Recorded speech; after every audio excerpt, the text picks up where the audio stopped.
Bienvenidos al programa Diálogos sobre Aprendizaje Corporativo o en inglés Corporate Learning Dialogues a través del canal de YouTube de Unikemia.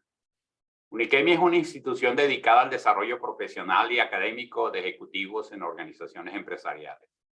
En Unikemia estamos convencidos que la formación continua de los profesionales en las organizaciones tiene que transformarse al ritmo de las oportunidades tecnológicas y acorde con los cambios del entorno. Unikemia trabaja para crear experiencias de aprendizaje insuperables que potencien el crecimiento de profesionales a la vanguardia, capaces de convertir el conocimiento en capacidades organizacionales efectivas para lograr los retos corporativos en un entorno de cambio constante.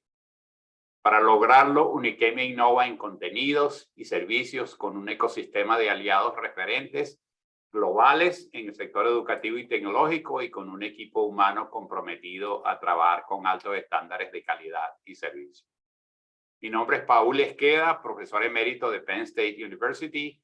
En esta edición del programa tenemos como invitado al doctor Paco Brie, reconocido profesional en el ámbito de la creatividad y la innovación. Además de su aportación académica, es asesor empresarial y colaborador habitual en diferentes medios como La Razón, El Mundo y 5 Días.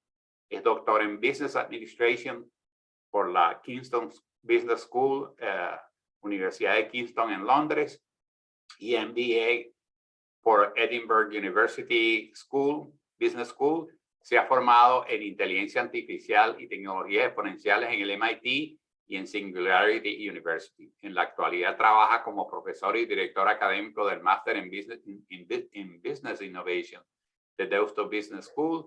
También es CEO de Indux, cofundador de Paradigma.io y socio director de Shift Institute.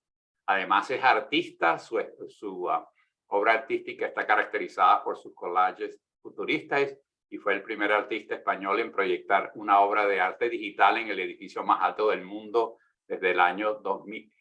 En el edificio más alto del mundo. Desde el año 2018 ha escrito 6 libros, Economía de Acceso, 100 conceptos de innovación empresarial, Creatividad e Innovación Exponencial, Koji Neon, episodio 1, Koji Neon, episodio 2, Koji Neon, episodio 3. Paco, gracias por estar con nosotros en el día de hoy. Y estoy muy intrigado por saber qué significa creatividad e innovación exponencial y Koji Neon. ¿Nos puedes comentar sobre su significado y su impacto sobre el mundo empresarial y la sociedad en general? Sí, claro, encantado de estar aquí. Es un verdadero placer, es un gusto, ¿no?, estar con ustedes. Y bueno, Creatividad e Innovación Exponencial es el título de un segundo libro que complementa a uno anterior que se llamaba 100 conceptos de innovación empresarial. El primero lo escribí en el año 2018 y tenía que ver mucho con el management, la historia del management desde finales de 1900 hasta nuestros días. Ha habido un montón de escuelas del management que la gente no conoce tanto y bueno, lo que intenté era hacer una síntesis muy detallada de todas estas escuelas, lo que han aportado desde el punto de vista de herramientas y de metodologías para el directivo del siglo XXI. Y luego me metía en el mundo de la innovación, que es una de mis áreas de interés, que además conecta con otras áreas como el emprendimiento, ¿no? El libro finalizaba con 100 conceptos de innovación empresarial que el manager del siglo XXI, el directivo, ¿no?, el líder y el gestor debe conocer. Y hay herramientas que son herramientas que vienen del mundo de la estrategia, de la agilidad, del emprendimiento, de la tecnología, de la creatividad.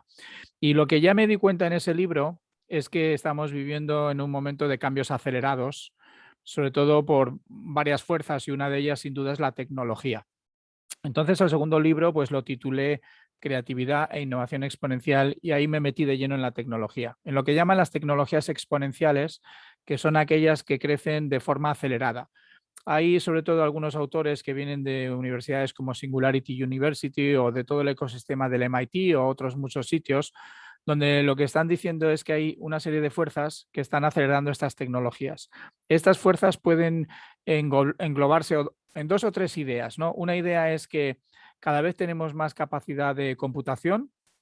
Esto se consigue con menos dinero, cada vez tenemos más capacidad de almacenaje de datos.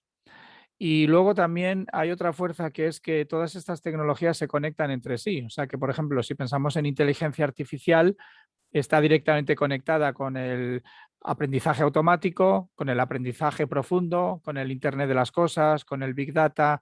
Incluso lo podríamos conectar con algo que ahora está en auge, ¿no? Que es el blockchain, la Web3, el metaverso, los NFTs. Todo está conectado, ¿no?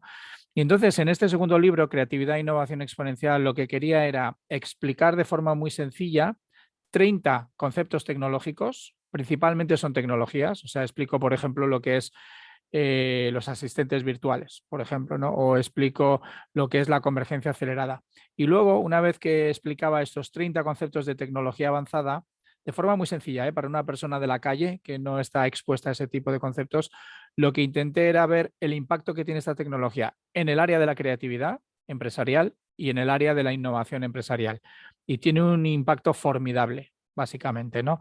Porque digamos que hace 3 décadas, 2 décadas, en las organizaciones hacíamos innovación de una manera que se basaba mucho en llevar desde el laboratorio estas ideas con éxito al mercado, con una serie de metodologías y herramientas. Y es que en la actualidad, con toda la tecnología, podemos hacer muchas cosas diferentes, ¿no?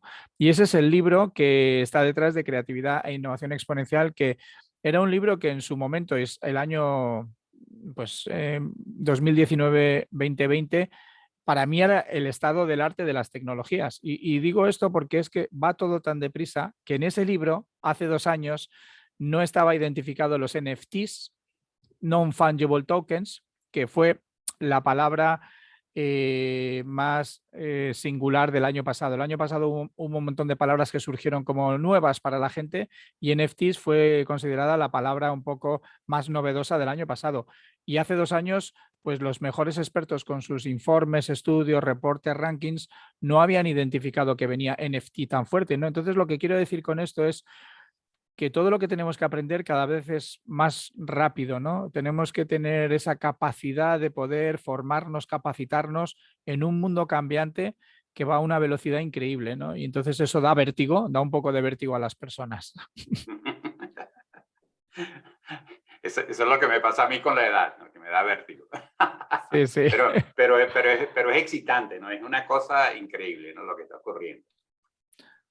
Otra pregunta que te tengo, Paco, es ¿cuáles son las competencias digitales y de transformación que deben tener los managers o líderes hoy en día? ¿Cómo las rankearías en orden de importancia? Yo creo que en muchos informes, estudios, muchos autores que han hecho estudios empíricos o estudios divulgativos, libros y todo este tipo de maravillosas herramientas que nos llegan, ¿no? Para poder entender, pues al final parece que hay una distinción muy fuerte entre las habilidades duras y blandas, ¿no? O sea, hay una línea de pensamiento que intenta distinguir entre una habilidad dura y una habilidad blanda. El Foro Económico Mundial, por ejemplo, pues mira un poco el tema de las habilidades, y ellos tienen una cosa que la gente no conoce mucho, que para mí es maravilloso, que es una especie de mapa mental, es una especie de taxonomía, donde ellos intentan explicar cómo se interrelacionan todas las habilidades. Y realmente es muy complejo, hay muchas. Por eso, cuando vamos a buscar información muy detallada, de nuevo, pues nos puede abrumar la cantidad de cosas que tenemos que entender. Por ejemplo, para el camino de la creatividad y la innovación, pues hay un montón de habilidades que pueden ser interesantes. Y por eso, cuando vemos marcos más sencillos, el de habilidades blandas y duras, que simplemente son 2 categorías, pues eso nos simplifica mucho la información. El caso de las habilidades duras suele estar relacionado en los últimos años con la tecnología. Entonces, en los últimos rankings de los 2 últimos años, pues siempre aparecían tecnologías como blockchain, inteligencia artificial, análisis de datos avanzados, todo este tipo de tecnologías que se pueden ir hasta 10, 20, o sea que hay muchas, son esas habilidades duras que parece que tenemos que entender. Entender no significa que tenemos que saber cómo programar. Entonces, si yo, por ejemplo, me meto en Web3, blockchain, NFTs, que está interrelacionado, y quiero hacer una marketplace donde yo pueda comprar y vender activos digitales por ejemplo, de artistas, que es algo que estamos haciendo en una de las compañías con las que trabajo, ¿no? Pues hay distintas partes. Hay una parte que es técnica de programación y los programadores saben mucho de esa área, pero por lo menos para el directivo, aunque no sepa programar, lo que sí que tiene que entender es por qué es relevante esa tecnología. Y ahí nos conectamos con cosas como modelos de negocio, por ejemplo, ¿no? ¿Cuál es la propuesta de valor que estaría detrás de eso que estamos intentando crear? ¿Para qué segmento de cliente objetivo? ¿Con qué aliados estratégicos podríamos hacer esas combinaciones, ¿no? Y entonces, al final, estas habilidades duras tenemos que entenderlas y tenemos que entender cuál es el impacto que tienen en los negocios, en este caso, ¿no? Porque estamos hablando de Mm, negocios empresariales. Normalmente también se suele conectar mucho con dos cosas habituales, que es la gente intenta buscar una reducción de costes, eficiencias, productividad, coordinación, comunicación. Eso suele ser un poco el área que está alrededor de hacer las cosas mejor. Y luego también suele haber otra área muy grande que suele estar alrededor de vender más. Y las tecnologías avanzadas cada vez están permitiendo que podamos vender más por medio de datos predictivos que nos dan pistas de por dónde se van a mover los clientes usuarios en el presente futuro. Y bueno, pues teniendo estos dos grandes bloques, reducir costes e incrementar ventas, esas habilidades duras son muy importantes y muchos de los proyectos que vemos últimamente se mueven alrededor de esto, ¿no? Pero el otro área que es fundamental es el de las habilidades blandas, en mi opinión, ¿eh? Y las habilidades blandas conectan mucho más con cosas que hemos aprendido desde pequeño en el colegio, el instituto, la universidad, el centro de educación o formación, ¿no? En estos lugares donde hemos aprendido cosas, nos han enseñado desde el inicio, desde que somos pequeños, cosas como la resolución de problemas complejos, pensamiento crítico, creatividad, sociabilidad, trabajo en equipo. Entonces, cuando miramos estas habilidades blandas, nos damos cuenta de que están intrínsecamente relacionadas con las duras y son fundamentales. Y hay algunas, en mi opinión también, ¿no? Y viendo un poco lo que dicen muchos expertos del tema de gestión de personas, expertos que vienen de filosofía, psicología, sociología, etnografía, humanismo, parece que lo que al final sucede mucho es que todos traemos en nuestra mente maravillosamente configurada de una manera, o sea, en nuestro ADN tenemos, digamos, unas áreas pues más potenciadas, ¿no? Por ejemplo, yo he estado estos últimos días en Loyola, en un retiro con Deusto Business School, estábamos unas 30 personas en este retiro 2 días, pues para hablar de cosas de hacia dónde nos dirigimos, ¿no? Cuál es nuestra visión, misión, y nos hicieron una serie de cuestionarios de competencias, ¿no? Y habilidades. Hicieron un cuestionario que al final intenta encontrar como 4 categorías conectadas con colores y yo salí el color amarillo. ¿Qué quiere decir salir el color amarillo en este test? Bueno, pues que soy una persona muy creativa,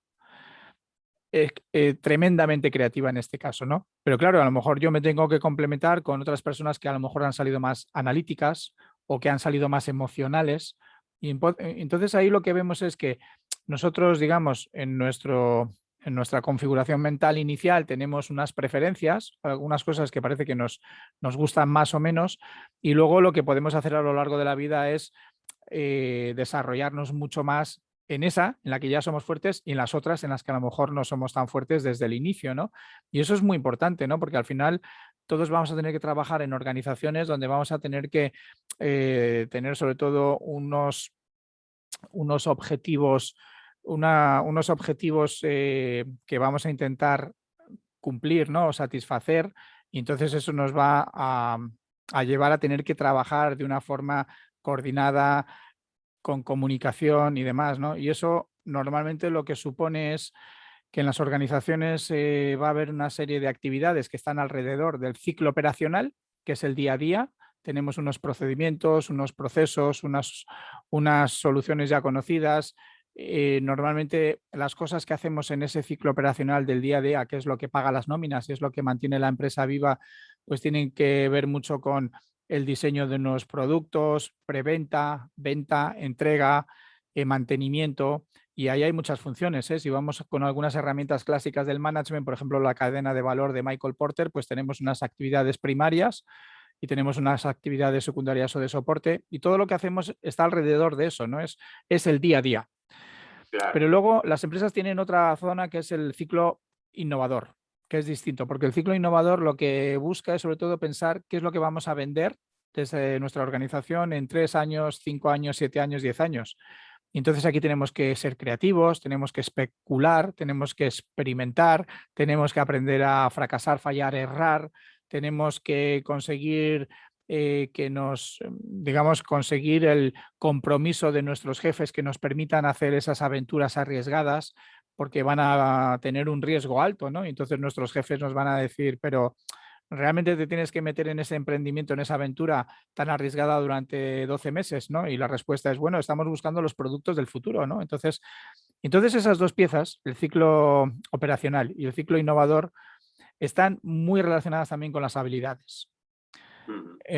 Si vamos a habilidades, por ejemplo, que tienen que ver con la capacidad de visualización del futuro, y hay muchas herramientas alrededor, estaremos más en el ciclo de la innovación, ¿no? ¿Qué herramientas están en ese mundo? Pues herramientas que conectan con habilidades y son herramientas como la prospectiva, la vigilancia, herramientas como incluso método Delphi o como la hoja de ruta tecnológica, son herramientas que han aterrizado un poco para dar un soporte a esa capacidad de visualizar el futuro, ¿no?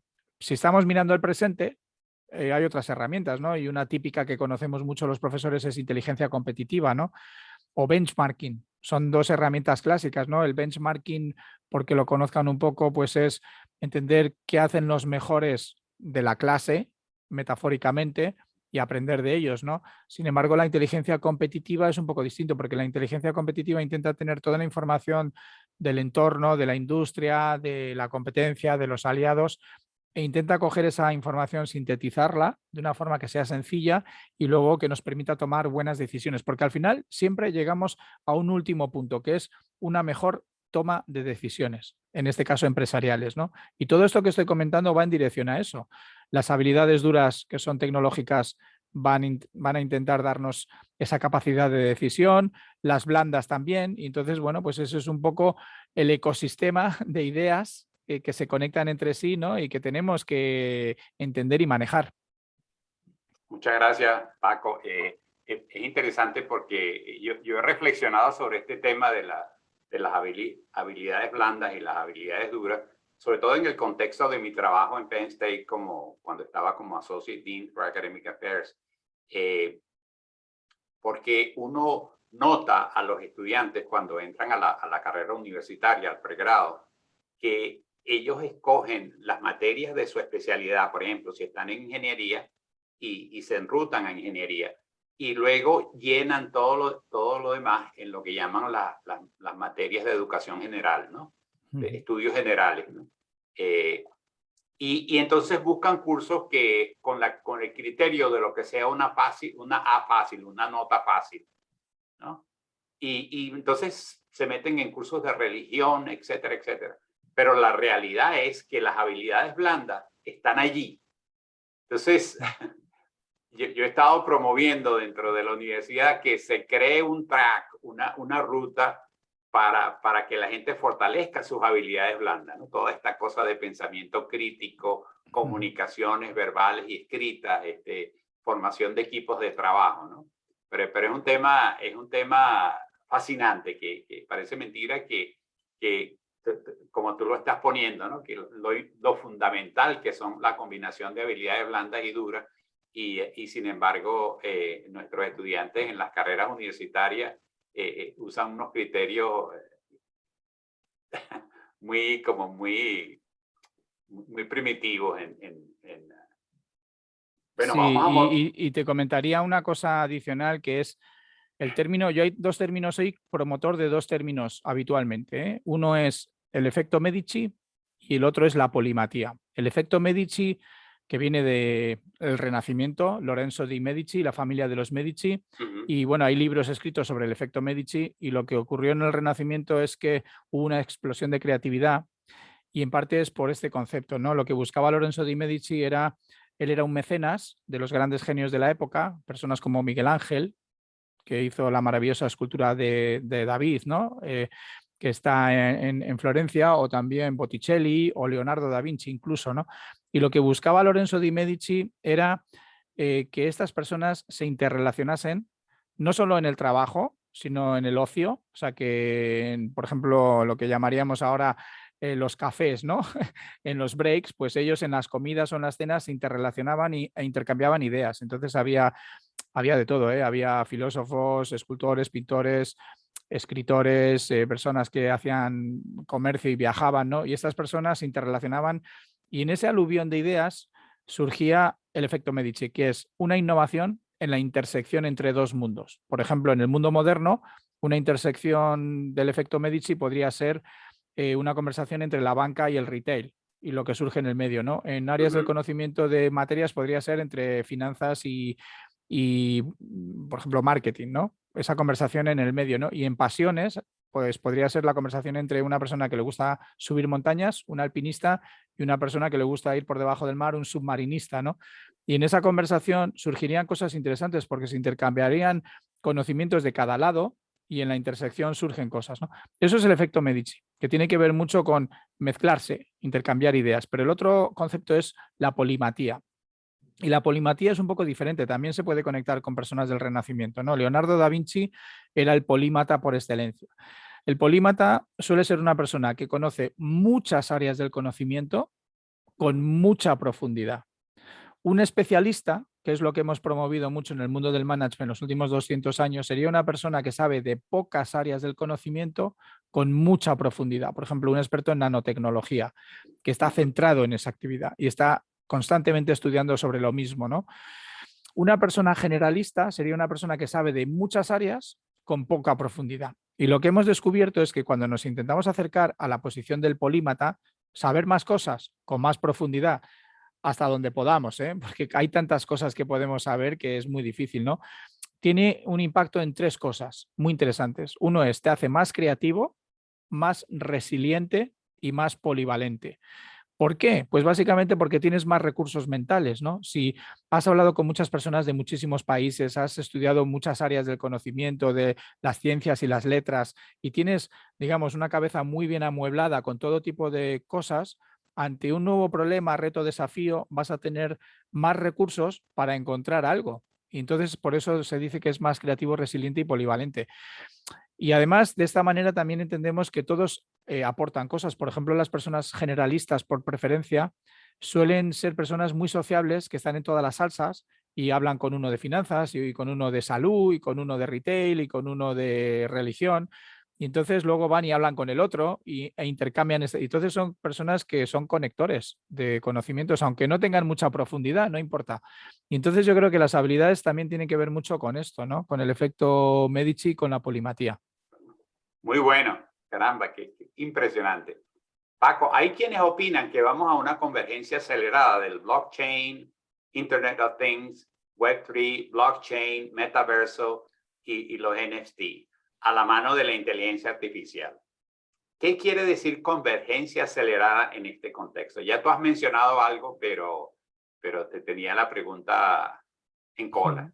Sí, bueno, pues las tecnologías, y esto viene de distintas fuentes, pero las tecnologías no funcionan de forma aislada, sino que están interrelacionadas entre sí. De hecho, hay algunos vídeos y algunas presentaciones de consultores de empresas muy conocidas, como por ejemplo Tata Consulting, que han puesto de forma libre, con acceso libre, pues presentaciones donde hablan de esa convergencia acelerada y de este punto de inflexión, que en inglés diríamos tipping point, que se está produciendo, ¿no? Hay una velocidad tremenda y en parte es por la convergencia acelerada.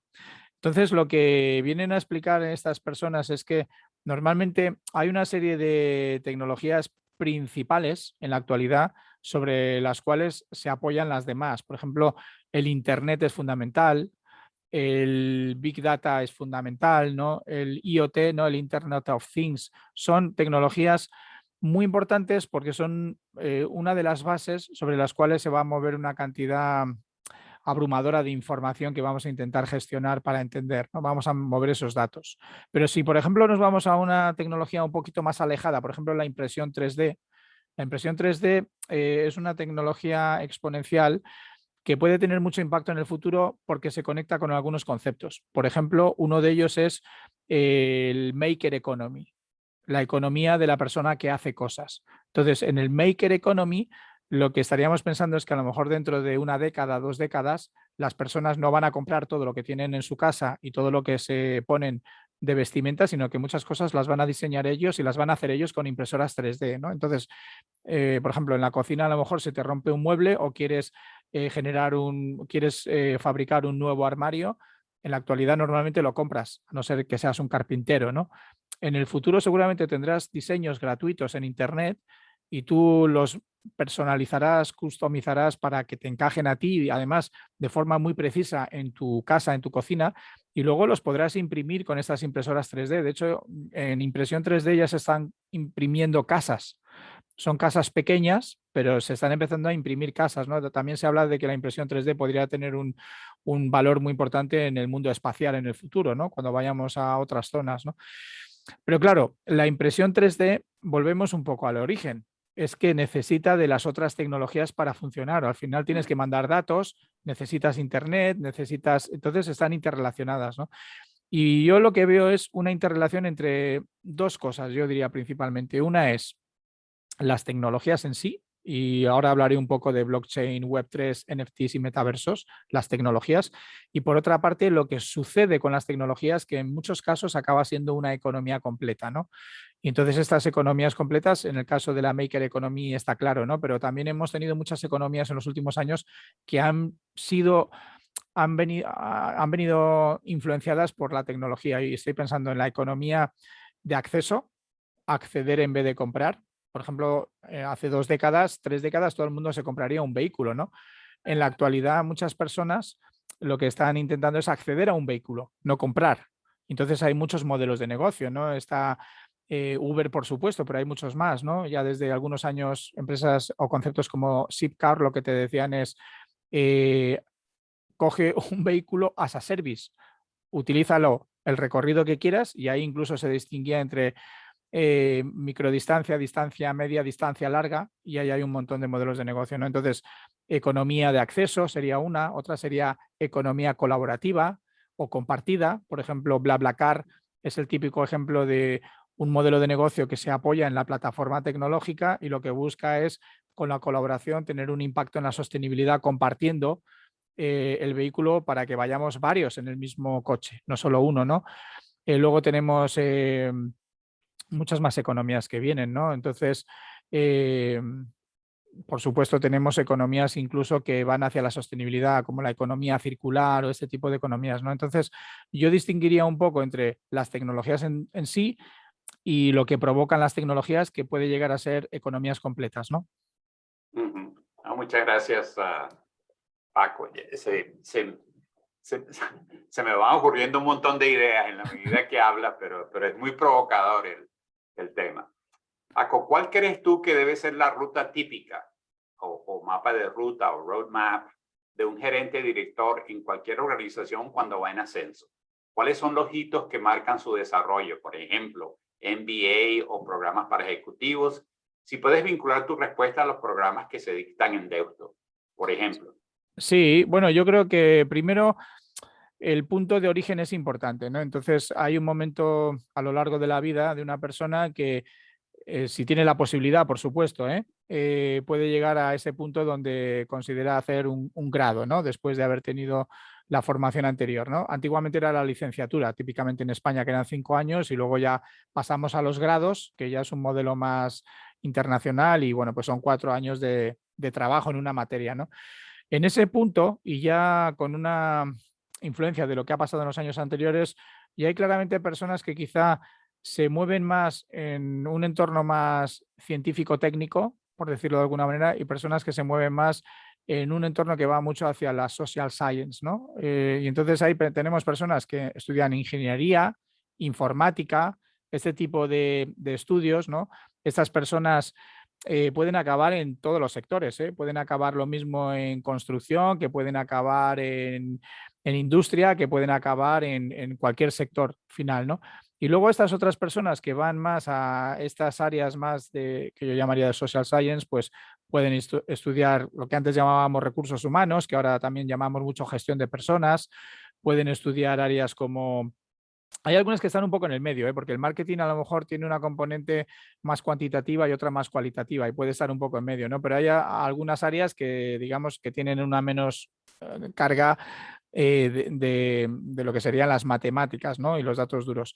Y entonces, en mi opinión, eso coincide también con que una persona a lo largo de su trayectoria profesional normalmente va a hacer quizá una de 3 o 4 cosas. Una es trabajar para el sector público.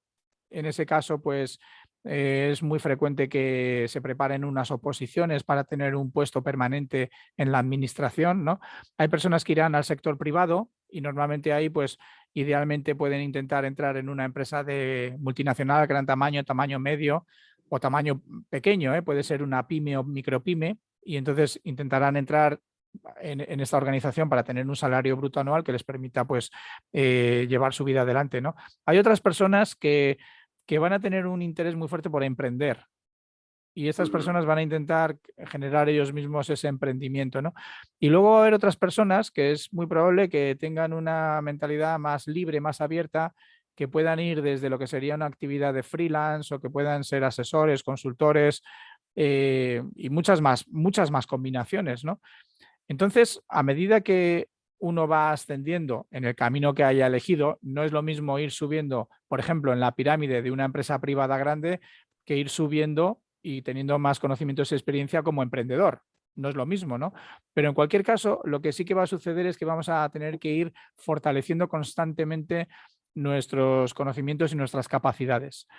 Hay conceptos que hablan un poco de esto en los últimos años que se conocen como upskilling y reskilling, ¿no? El upskilling y reskilling lo que plantearía es que tienes que actualizarte de los conocimientos, capacidades que tienes y tienes que incorporar nuevos, porque en el futuro va a haber empleos nuevos que ahora no existen. No, ahora, por ejemplo, se habla mucho de que en unos pocos años vamos a tener arquitectos y diseñadores de jardines verticales o de robots o de asistentes virtuales, ¿no? O incluso de metaversos, ¿no? Ya empieza a haber, se empiezan a ver trabajos que tienen que ver con lo que va a ocurrir dentro de un metaverso, que luego a lo mejor si tenemos tiempo comento un poco más. Y entonces, aquí también, teniendo en cuenta en esa ascensión y ese upskilling, reskilling, cómo vamos constantemente fortaleciendo nuestras habilidades, otra cosa importante es que si, por ejemplo, hemos venido desde una rama de ciencia, por ejemplo, hemos estudiado ingeniería y hemos estado 3, 4, 5, 6, 7 años haciendo proyectos técnicos, a lo mejor en una oficina técnica, levantando puentes o este tipo de cosas. Hay un momento donde normalmente vamos a plantearnos la situación en que empezamos a meternos en la gestión y en el liderazgo. Normalmente cuando llegamos a esos puntos donde se incorpora la gestión y el liderazgo, ahí no es solo tener los conocimientos técnicos de que el puente no se caiga, ¿no? O la estructura o la casa. Es que también tenemos que tener en cuenta que tenemos que gestionar equipos de alto rendimiento que van a hacer trabajos y ahí tenemos que pensar en recursos, que pueden ser recursos temporales, económicos, humanos, ¿no? Y entonces en esa gestión nos encontramos que tenemos que formarnos mucho más, ¿no? Un programa típico que ayuda mucho a este tipo de perfiles, ingenieros informáticos, a meterse de lleno en el liderazgo y la gestión es el MBA, ¿no? El Master in Business Administration clásico, ¿no? Porque te va a dar una visión holística de todas las áreas fundamentales de la empresa.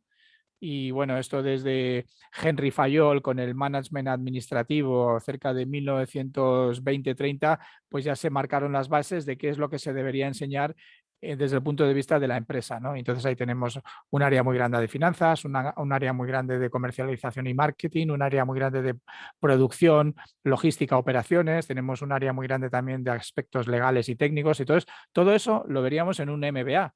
Entonces, lo que sacaría una persona después de unos 2 años más o menos es un conocimiento integral del mundo de la empresa en todos los sentidos. Y eso le permitiría enfrentarse con mucha más confianza a esos proyectos en los que es fundamental el liderazgo y la gestión. Sin embargo, si tenemos alguna persona que ha venido pues muy fuerte desde las ciencias sociales y a lo mejor una persona que ha estudiado psicología, que ha entrado en empresas de capital humano, ¿no? Que ha trabajado en las áreas de atracción de talento, selección, evaluación del desempeño, retribución, política retributiva. Una persona que conoce muy bien el campo de las personas le puede pasar una cosa parecida, porque primero tendrá unos trabajos más técnicos, pero llegará un momento donde volverá a tener la misma situación, ¿no? Tengo que empezar a liderar y gestionar equipos de alto rendimiento en mi organización. Y volveremos al mismo punto de partida, pero la diferencia entre la persona que viene de ingeniería y la persona que viene de psicología es que su origen es diferente y entonces se tendrán que meter con mayor o menor profundidad en aquellas áreas que no son las naturales, ¿no? Por ejemplo, es posible que la persona de psicología, es posible, pues haya visto menos números, ¿no? Haya visto menos la parte matemática financiera. Entonces, a lo mejor tiene que profundizar más en ese área porque conoce menos, ¿no? Pero cada persona es un mundo, ¿eh? Y también te diría que como cada persona es un mundo, al final el mix ideal, una persona lo tiene que pensar para sí mismo. Una cosa que decidimos en Deusto Business School en el año 2010 era complementar los MBAs clásicos, Master in Business Administration, con un tipo de programa nuevo que llamamos en su día Master in Business Innovation, que conecta un poco con lo que dije antes del ciclo operacional y del ciclo innovador. El ciclo operacional es el día a día, es lo que vamos a hacer este año, el año que viene, en 3 años, y es lo que, digamos, paga las nóminas al final de la empresa, es la actividad principal del presente, y un MBA clásico se dirige más a esto. Pero si vamos al ciclo innovador, ¿qué vamos a vender en 7 años? Claramente el máster, la maestría, tiene que girarse más hacia técnicas que miran al futuro, el riesgo y este tipo de cosas. Entonces, el máster en Business Innovation, o en este caso el Business Innovation Program, que es una versión corta acelerada, es como una primera parte de la maestría, pues se meten de lleno en este mundo, ¿no? Entonces, por poner un ejemplo, ¿no? Si tuviésemos una clase de 8 horas con un experto en finanzas para el mundo del presente, estas finanzas están pensadas para eso, pero si tuviésemos una clase de 8 horas con una persona que nos va a dar finanzas para la innovación, es algo diferente, porque en las finanzas para la innovación hay una serie de matices que tienen que ver con, sobre todo, aversión al riesgo, fracasar, fallar, errar, experimentación, conseguir compromisos, y todo eso al final se traslada hasta la parte financiera de la misma manera, ¿no? Y por eso al final también pues tendríamos que entender por qué, por ejemplo, las firmas de capital riesgo invierten en unas startups o scale ups y no en otras, por qué los ecosistemas complejos tienen que entender muy bien cómo funcionan las fuentes de financiación, ¿eh? Estoy pensando en la parte financiera, y luego al nivel de la startup habría que entender muy bien pues cuáles son las ayudas o los incentivos a la innovación desde el punto de vista de la financiación. O sea, por ejemplo, puede ser que Europa tenga ayudas a la innovación, ayudas financieras, ¿no? Ayudas económico-financieras. Entonces tenemos que entender dónde hay fondos, dónde hay ayudas. Y claro, entonces la clase de 8 horas de finanzas es muy diferente para la Sí, persona que está pensando en el presente que para la persona que está pensando en el futuro, ¿no? no, muchas gracias, Paco. En todo caso, yo percibo que el consejo que tú das es que examines cuál es tu disciplina, cuál es tu formación básica, y entonces sobre esa base y sobre lo que pretendes hacer a futuro, decidir cuál es el mapa de ruta que se seguiría. Sí, y aportaría una pequeña cosa que para mí ha sucedido en los últimos años. En mi opinión, esto es una opinión personal, yo creo que en la actualidad, para mí, hay áreas del conocimiento que son de una velocidad lenta media, que tienes que ir madurando a lo largo de la vida. O sea que, por ejemplo, pensamiento crítico no lo vas a aprender en una tarde. Pensamiento crítico tiene que ver mucho con tus formas de hacer en la vida, ser muy abierto de mentes, leer todo tipo de perspectivas, no tener sesgos cognitivos, permitir a los demás, o sea, hay una serie de cosas que te permitirían ir reforzando, ¿no? Pero si, por ejemplo, te metes en una tecnología muy avanzada, y en este caso me voy a ir, por ejemplo, a los NFTs y a un concepto todavía incluso un poco más actualizado, que sería, o más moderno, ¿no? Que sería una DAO. Una DAO es una Decentralized Autonomous Organization, que es como una cooperativa digital para comprar y vender activos digitales. Si estamos hablando de este tipo de conceptos tan avanzados, casi tenemos que refrescar lo que estamos aprendiendo cada pocos meses. Porque lo que pueda aprender yo del metaverso hoy, seguramente en enero del año que viene lo tengo que refrescar. Va tan deprisa que tengo que refrescarlo a la fuerza. Oye, muchas gracias, Paco, muy excitante. Paco, la transformación digital de las organizaciones es una realidad. Y la pregunta que te tengo, ¿está Europa y América Latina lista para esa transformación? Europa y América Latina para la transformación digital. La transformación digital es un concepto que Unichemia además empezó, y también Deusto, Business School y muchas instituciones muy importantes empezaron a utilizar hace bastantes años, varios años, estoy pensando en la última década, y no se conocía tanto, ¿no? El concepto de transformación digital. Yo creo que todo el mundo ya ha entendido qué es esto de la transformación digital, más o menos, ¿no? Y una transformación supone, es un cambio radical, ¿no? Y es un cambio que lo toca todo al final, ¿no? Si estamos transformando digitalmente una organización, no es poner un nuevo sistema tecnológico, no es cambiar un sistema de gestión, ¿no? Del desempeño informático por uno más avanzado. Es un cambio sustancial de todo y esto acaba tocando las grandes áreas que suele haber en una empresa. Normalmente tienes que pensar en la visión y en la estrategia desde el punto de vista de transformación digital. Tienes que pensar en el liderazgo, estilos de liderazgo, en todo lo que tiene que ver con los procesos de la organización. Hay muchos procesos, hay procesos de innovación, hay procesos de investigación de mercados, hay procesos de atracción de talento. Todos los procesos tienen que estar conectados con la transformación digital. Todo el tema de la cultura, que es fundamental, porque muchas veces es la cultura la que va a facilitar o no que esa transformación digital tenga mejor o peor éxito, ¿no? Y luego los entornos del trabajo. Entonces, en esa transformación digital holística, pues parece que lo que estamos viendo, voy a empezar un poco primero por Europa, ¿no? Hay un índice que se llama Índice de la Digitalización, que se conoce como DESI, que mira un poco el nivel de evolución de los países en cuanto a la digitalización, ¿no? Y por ejemplo, España en los últimos años lo ha hecho muy bien desde el punto de vista de avance digital. ¿Por qué? Bueno, pues yo creo que ha habido varios motivos y uno seguro es porque ha habido una apuesta decidida del país por avanzar en la digitalización. Entonces tiene que haber una decisión desde arriba, me da igual si es un sector público o es una empresa privada, tiene que haber una decisión desde arriba de apostar por ello, ¿no? Pero luego tiene que permear hacia abajo, porque hay otro concepto que va a intentar ralentizar esa transformación, que es la change management o la aversión al cambio, ¿no? Se dice más o menos que de cada 10 personas, 9 van a ser algo reacias al cambio. Por ejemplo, si tenemos 10 empleados en un departamento de marketing y les decimos, a partir de mañana cambiamos el sistema informático que habéis usado durante los últimos 5 años y metemos uno completamente nuevo, sí o sí, ¿no? La reacción inicial de la gente va a ser, pero ¿para qué nos cambian el sistema informático si ya lo teníamos conocido, ¿no? Ya lo dominamos, ya sabemos cómo se hace todo, ¿no? Entonces, esa reacción siempre se da. Y entonces, por eso tenemos el área de change management, ¿no? O esta adaptación al cambio, que es muy importante porque cuando nos vamos a la digitalización estamos hablando de cambio. Y entonces, para favorecer ese cambio, pues tenemos que entender cómo romper esa barrera ¿no? del frenazo que van a suponer algunas personas para el cambio en sí.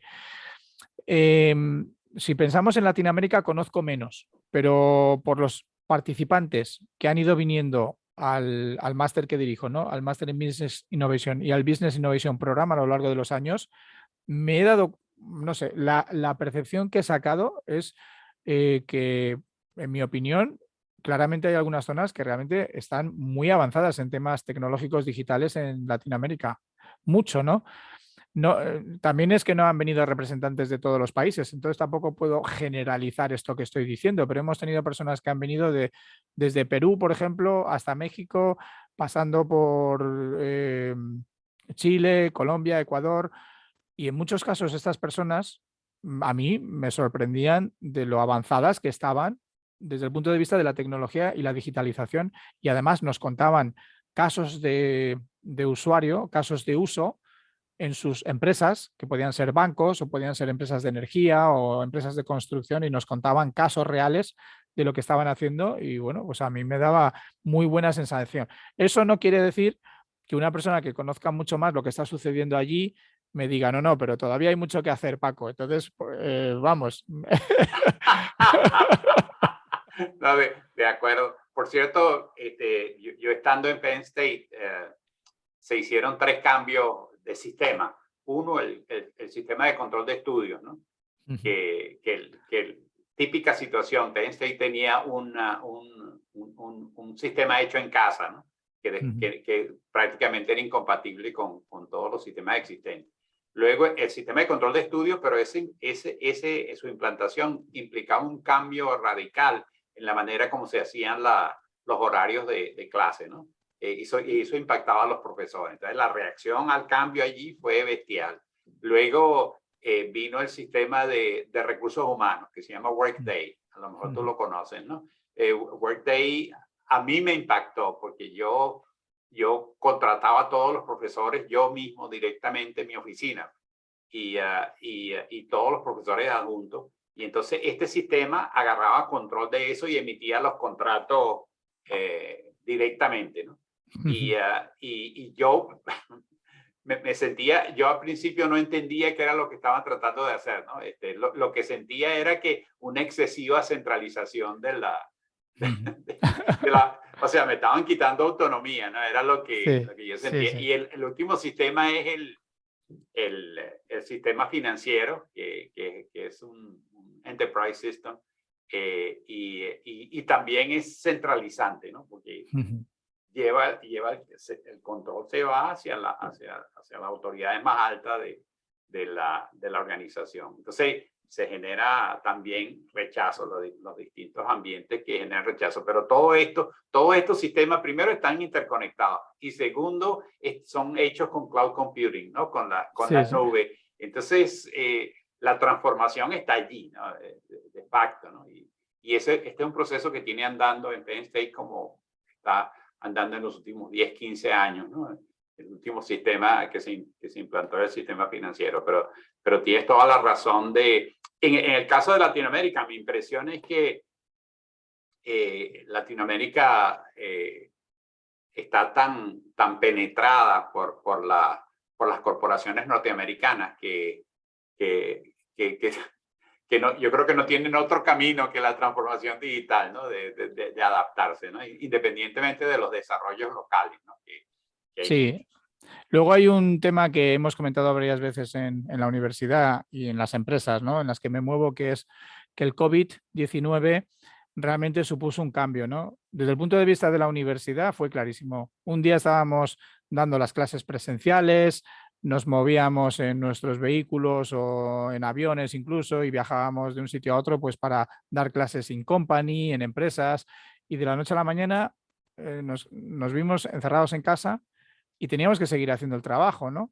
Y entonces eso fue una fuerza que nos obligó a repensar exactamente qué es todo lo que se tenía que tocar desde el punto de vista de procesos y tecnología para poder seguir entregando ese valor, ¿no? Al mercado, ¿no?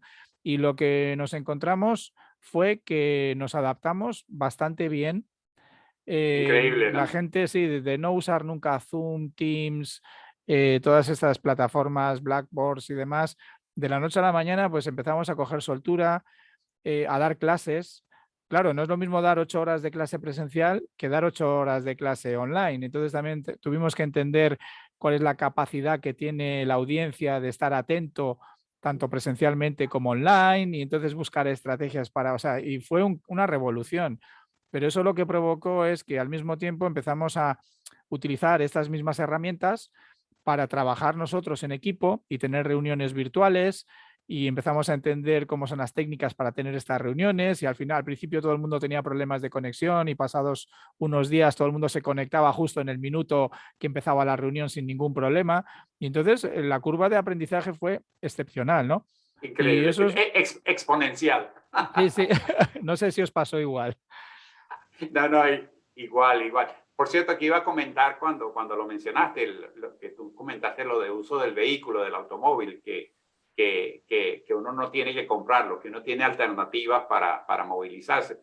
En el caso del trabajo remoto, el concepto de oficina también cambia radicalmente, ¿no? Porque al final del día, hoy día, uno podría decir que la oficina es donde yo puedo llevar mi computador, mi ordenador, y puedo tener una conexión a internet. Y si estoy conectado y tengo acceso a la nube, estoy en mi oficina, ¿no? Eso es, sí, sí. y lo cambia radicalmente. Bueno, como ve Paco, aquí nos podemos arrastrar fácilmente a un diálogo sin límites. La última pregunta que te tengo, Paco, es ¿cómo ves el futuro de aprendizaje corporativo? Una especie de, para redondear las ideas acá. Sí, hay dos conceptos que son bastante disruptivos, que los estamos empezando a comunicar desde hace algunos meses, años, algunos profesores. No son originales míos, ni mucho menos. Y un concepto es el de Centauro y otro concepto es el de la inteligencia colectiva. Entonces, el Centauro, esto viene del mundo del ajedrez, el concepto, ¿no? Entonces, parece que eh, cuando competían un humano contra un humano al ajedrez, pues más o menos a muy alto nivel, ¿eh? Los mejores del mundo, pues como eran tan buenos, hacían muchas tablas, ¿no? Estaban muy emparejados, muy igualados en la capacidad de poder ganar al otro, hasta que un día, pues un ordenador consiguió ganar por primera vez a un humano, ¿no? Y ese fue un punto de inflexión, ¿no? Después de eso, pasaron varias cosas. Una es que las máquinas se fueron haciendo cada vez mejores y al mismo tiempo los humanos, para responder a eso, que era que las máquinas les estaban ganando al ajedrez, empezaron a utilizar técnicas para engañar a las máquinas. Entonces empezaban a hacer jugadas extrañas en medio de la partida para confundir al algoritmo de la máquina. Pero en cualquier caso, la máquina seguía y seguía y seguía cogiendo cada vez más capacidad, ¿no? En los últimos años se empezó a ver que, sin embargo, o sea, cómo juegan los humanos y cómo juegan las máquinas es algo diferente, ¿no? Y entonces algunos humanos, y en concreto el que ha sido el campeón del mundo en los últimos años, estas personas empezaron a entrenar con inteligencias artificiales para entender cómo es el punto de vista de la partida desde la visión humana y cómo es el punto de vista desde la visión de la máquina.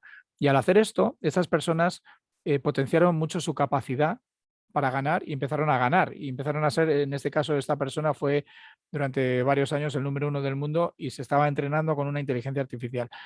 Ese concepto de hombre y máquina se conoce como centauro, ¿no? Que es que yo trabajo conjuntamente con una máquina para potenciarnos los dos. Yo me hago mejor jugador y la máquina se hace mejor jugador, ¿no? Y entonces, y viene del ajedrez, ¿no? Entonces parece que en el futuro esto va a llegar a las empresas, de alguna manera, ¿no? En los departamentos de marketing, de ventas, de estrategia, pues cada vez más tendremos un sistema muy inteligente que nos va a proporcionar los datos y seguramente el resumen de los datos, la síntesis, los primeros patrones que la máquina va a entender, ver, pero sobre todo de datos masivos, algo que no podemos hacer los humanos. Y esto se ve mucho, por ejemplo, en salud. En salud, pues si miras muchísimos datos masivos de situaciones de enfermedades y cosas así, la máquina es capaz de encontrar unos patrones que nosotros no somos capaces, no tenemos esa capacidad. Pero los humanos somos muy buenos con lo que llamamos la creatividad, la intuición y el encontrar patrones interesantes con pocos datos, justamente por cómo funciona el cerebro, ¿no? Y entonces esa fusión de humano y máquina va a llegar. Entonces eso nos va a conducir a que vamos a tener que entender cómo trabajar con máquinas inteligentes, ¿no? Una de las vías es seguir haciendo como ahora y utilizar los teclados o la voz y pedir cosas, pero las máquinas cada vez se van a acercar más a los humanos con lenguaje de procesamiento natural y entonces es muy probable que en 5 o 10 años hablemos de forma natural con las máquinas y digamos, oye, voy a hacer un nuevo modelo de negocio y necesito que me pases los datos del último trimestre de la industria, de la competencia, de los aliados y que me digas qué encuentras, ¿no? Y la máquina me responderá y me dirá, mira, he encontrado estas cosas interesantes y yo diré, uy, pues yo creo que voy a dirigir mi nueva innovación en este camino, ¿no? Y eso va a llegar, pero claro, mucha gente no va a estar muy a gusto con eso, ¿no? Y volvemos al tema del rechazo al cambio, porque dirás, pero ¿para qué me ponen a Correcto. trabajar con una máquina? Y luego el otro Claro. concepto que está muy relacionado con este es la inteligencia colectiva, que esto lo mueve mucho Thomas Malone del Ujú. MIT. Y lo que dice Thomas Malone es que es mucho más potente el trabajar muchas mentes humanas con muchas máquinas inteligentes de forma colectiva, y estoy pensando en innovación abierta, por ejemplo, de forma colectiva, que una persona aislada, sola, delante de su puesto de trabajo. Y entonces, pues esto nos va a llevar a tener que trabajar más de forma colaborativa, no solo con otros humanos, que ya lo hacemos, sino con máquinas inteligentes, ¿no? Que volvemos al Claro, centauro, pero de forma colectiva. Y bueno, pues estas cosas vienen. Entonces lo que vamos a tener que ver es qué implicaciones tiene esto, porque tiene muchas implicaciones. ¿Estamos todos preparados y con ganas de hacer eso? ¿Esto es solo para unos pocos? ¿Qué va a provocar esa forma de trabajar, ¿no? Entonces es un área que me interesa mucho porque esa sí que puede acelerar todavía más exponencialmente la, la curva de la desarrollo curva de tecnológico, ¿no? aprendizaje. Sí, Sí. Bueno, oye, muchas gracias Paco por tan interesante conversación y tan provocador todos los puntos de vista que nos ha ofrecido a lo largo de la entrevista. En nombre de Uniquemia, del mío propio, de Luis Anoja, que está en los controles, te expresamos nuestro agradecimiento y esto lo vamos a tener en las redes en muy pocos días, en un par de semanas. estupendo. Muchas gracias. Muchísimas gracias, ha sido un placer y bueno, ahora tenemos que disfrutar de lo que tenemos ahora como lo último de lo último, que es el metaverso y este tipo de cosas y luego ya veremos, ¿no? Luego ya nos dirá, ¿no? El futuro hacia dónde vamos. Muchas Correcto. gracias. Gracias.